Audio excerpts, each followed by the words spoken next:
he pulled away when things were going well because he may be just straight up afraid. He may be just straight up afraid. Outside of that, right, if you want some more technical coaching jargon, there's a fear of loss. There's a aversion to commitment, right? So you're scared of commitment. There's a fear to lose yourself, right? So there are many different reasons why, as it just got good, as we were calling, we were talking, we were laughing, we get along, we have a few things in common. His family likes my family. We live close enough where we can see each other on a regular basis. He has a good job. I have a good job. We both have income coming in. We both want to have 3 kids together, whatever. Going good. No flags. Besides green. Green means go. No flags. Then all of a sudden it's like, can't talk to you. And that's him just like hitting you with the, if you watch football, they hit you with the little juke real quick. You're trying to talk to him. It's like, oh, stiff arm, spin move, whatever. Hitting you with that, curbing you. If you've been curbed, then before you get perturbed, if you get curbed before you get perturbed, I want you to ask him, what's the word? Talk to me, Jules. What I mean is, sometimes women have a tendency, right? Because my clients have expressed some of this. They have a tendency to overtalk, to overtext, to cry immediately. Oh, well, why don't you want to be with me? What's going on? I don't understand it. And do you hate me? Is that what it is? We were just faking this whole time? And he's like, whoa, like I just wasn't feeling well. Like, that's all that was. Like, whoa, like, come on, like, pump your brakes. Before you go to the extreme, I want you to have a real conversation. If you can get him in person. Now, if he ran away, he's not even trying to meet you in person or talk to you like that, then, that's a ghost situation.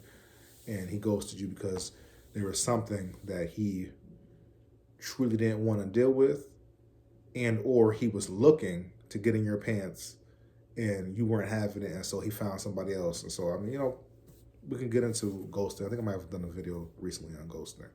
But that's a straight up ghost situation. But if he'll talk to you and get to meet you face to face, I prefer for you to meet him face to face. Look him in his eye. And just ask him. Like, it's a very simple question. What are you afraid of? And see how I pause right there? You're not over talking. You're not getting overly emotional. Because men will check out. Right? And we feel like the waterworks isn't necessary or whatever. Some men will just get angry. Or why you gotta be like that? The other men will just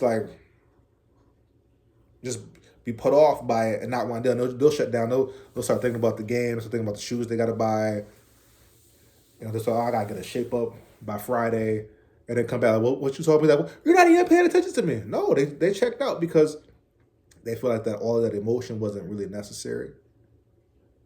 So we're not getting overly emotional. What are you so afraid of? Purposeful pause. An acting, I think they call it a pregnant pause.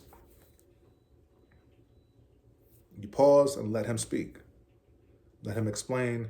Oh, well, if it's then you're gonna have to probe a little bit. But you'll be surprised. He might see it, you give him the space to talk, he might say, hey, as you know, I come from a single parent household. And I know things were going real good, that we was kicking it like it was cool. Things were going real good. I really like you. But I began to think about, okay, where is this going? And I know I told you I wanted marriage, and you said you wanted marriage, but then I began to think about, do I even know what marriage is? What does that even look like? Now you are getting somewhere, and you realize that he's thinking about how he's never had an example of a good marriage, and he's questioning whether he can even be a good husband because he hasn't seen it. That's something that can be worked through. If you probe a little bit and you're not getting any real response, unfortunately, you may have to just cut bait and let that go. But oftentimes than not, you'll get to the root cause. I haven't had that example. Oh, I have a tendency to pull away because I'm afraid of getting my heart broken. And in that case, he may just need some reassurance. I will never break your heart. I'm not that kind of person. I told you that I don't even like people to want to cheat on me, and so I know how that feels. So I would never do that to you, or just leave you. I would always have open communication with you. You know, I like where this is going. Do you like where this is going? You know, and just let him, give him space, give it some air to be able to speak. Give him the space to speak and to express what's going on, so that you can kind of figure out where it stands and allow him to express if he truly wants to push the relationship in a place where you want it to go. You know, and if after that conversation he says no, I don't want you to push no more. And that may be difficult because we all have this ideal of what love should be, this ideal of he was the perfect man, this is the perfect situation, I'm never gonna blah blah blah blah, so on and so forth. No, you will. If God allows this to fall through, that means he has something else for you. So if after that conversation, he still says, yeah, you know, I appreciate what you're saying, but I just don't think I can move forward, you gotta believe him. You gotta believe him and let him, okay, well, I wish you all the best. Now, if you gotta cry and do all of that, you know, if you can, you know, get in the car and get your tissues and go.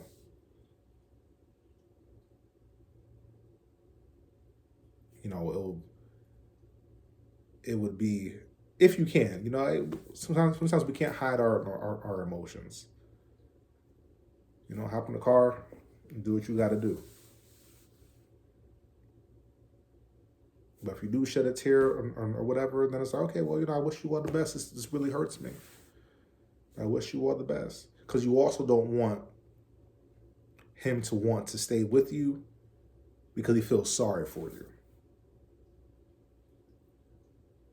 I've been in that situation where I was dating somebody and I didn't feel like they were the right one, and they try to force it, and then they cry too much. I'm like, I just feel bad. Let me just stick it out for a little while longer, and then end up getting worse down the line. So you don't want anyone to feel sorry for you. At the same time, I'm not asking you to just completely hide how you feel either. Hopefully that makes sense. Just something for you to think about in how you approach a man who's just trying to dip and dodge you just a little bit too much.